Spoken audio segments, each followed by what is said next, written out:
Have you ever felt trapped in a relationship where everything you thought you knew about love was tested?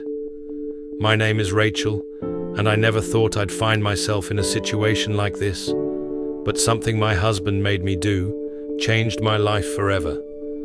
Let me take you on a journey that pushed me to the breaking point, a decision that I still struggle to comprehend today. This is my story. My name is Rachel, and there's something I've carried in silence for years, buried deep inside of me, but it's time to finally speak my truth. Before you judge me, please hear me out, because what I'm about to share with you will explain everything. I never imagined that I'd end up in a situation like this. It's a story I've tried to forget, but the memory haunts me to this day.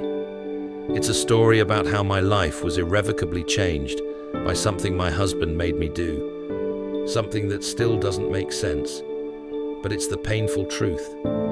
John, my husband, and I had been together for almost 10 years. We were like any other couple, good days, bad days, laughter, arguments, but at the core of it, I always believed in us. John was always loving and kind, but over time, something shifted. I don't know when it started, but I began to notice the little changes, the distance between us growing, the affection fading, and the more controlling side of him emerging. I kept telling myself it was just stress from work, or maybe a phase, but deep inside, I knew something wasn't right. One evening, John came home from work, and there was something different about him. He was unusually upbeat, but there was a strange energy in the room, something unsettling in his eyes. We had dinner like usual, but just as I was about to clear the dishes, he told me to sit down. His tone was serious, and my heart raced with anticipation. I had no idea what was coming. "I've been thinking," he began, avoiding my gaze. "There's something I need to share with you." I nodded, confused and waiting for him to continue, but nothing could have prepared me for what came next. He told me he wanted to spice up our relationship. At first, I thought maybe he was talking about a romantic getaway, or even some counseling to rekindle our love. But no, the words that followed sent a chill down my spine. "I've arranged for us to meet two men," he said, his voice coldly matter-of-fact. "They'll be here this weekend." I stared at him in shock, unable to comprehend what he was saying.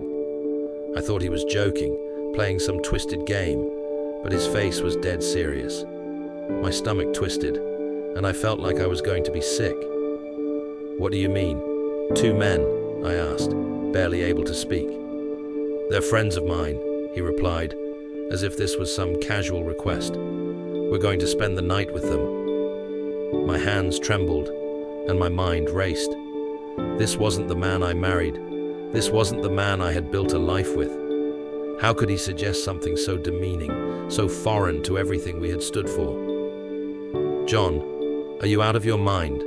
I finally asked, my voice shaking with disbelief. "This isn't us. Why would you even think?" Before I could finish, he cut me off. "Rachel, this is happening," he said firmly. "You need to understand. It's something I want, something we need." I couldn't believe it. I loved John, but I didn't understand why he was forcing me into something like this, something that felt like it would tear us apart. I told him no, that I couldn't do this. I thought that would be the end of it, but I was wrong. The next few days were a blur of tension. John became even more distant, hardly speaking to me unless it was about the plan. He came home late, and when I asked where he'd been, he gave vague answers.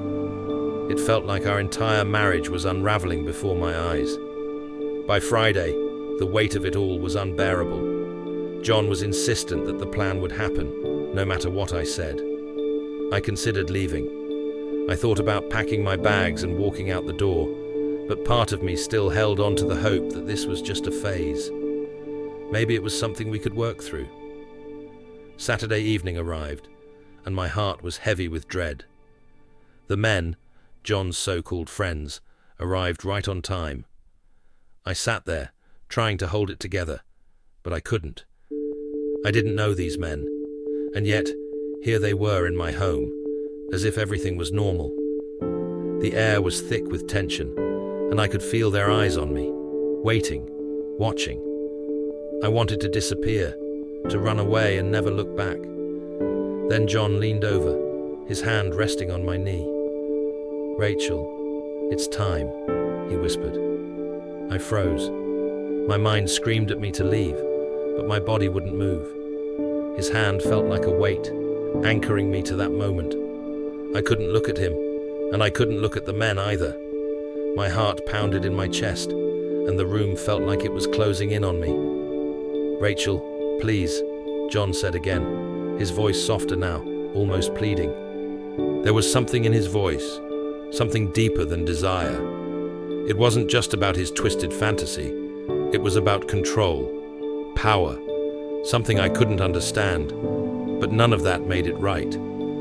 "I can't do this, John," I whispered, my voice barely audible. "This isn't who we are." John sighed heavily and rubbed his temples in frustration. "You think I want this?" he muttered, almost to himself. "I'm doing this for us, Rachel. Don't you get that?" "No, you're not," I shot back, my voice gaining strength. "You're doing this for you. You've changed, John. This isn't about us anymore. It's about control." For a moment, I thought I saw guilt flicker in his eyes, but it was gone as quickly as it came. Instead, he stood up, pacing the room, like someone lost, someone I didn't recognize anymore. The silence that followed was thick, suffocating. One of the men, Marcus, I think, cleared his throat. "If this isn't happening, we should probably leave," he said, his voice calm but firm. I looked up at him for the first time. He wasn't what I expected. He wasn't the predator I had imagined. He seemed more human, and that made the whole situation even more confusing. I didn't want to stay. I didn't want to be part of this madness. But the weight of everything, the love, the years, the life we had once shared, kept me sitting there, frozen. Then John spoke, his voice cold and resolute. "Rachel, if you leave, we're done." His words hit me like a punch to the gut. He had drawn a line in the sand, and I had to choose. My heart ached as tears filled my eyes, but I refused to let him see me break. "I've given you everything," he said, his voice steady but cold.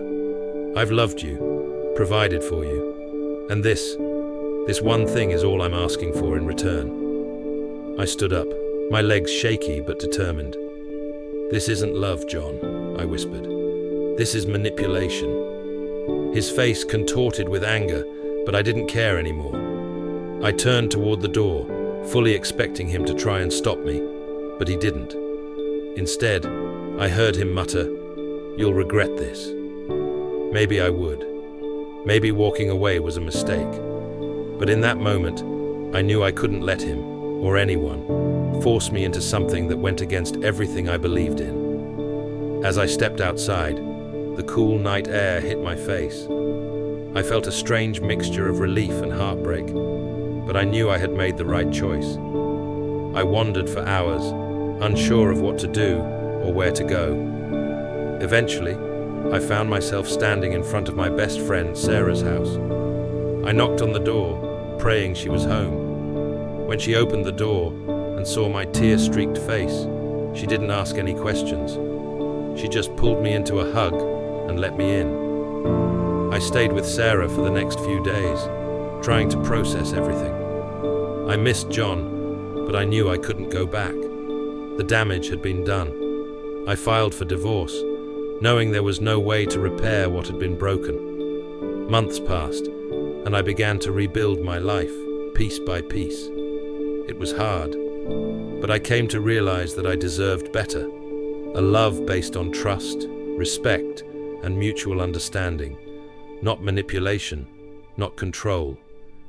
I still think about John sometimes, about what we could have had. But I've come to realize that I made the right choice. I deserve a love that lifts me up, not one that drags me down.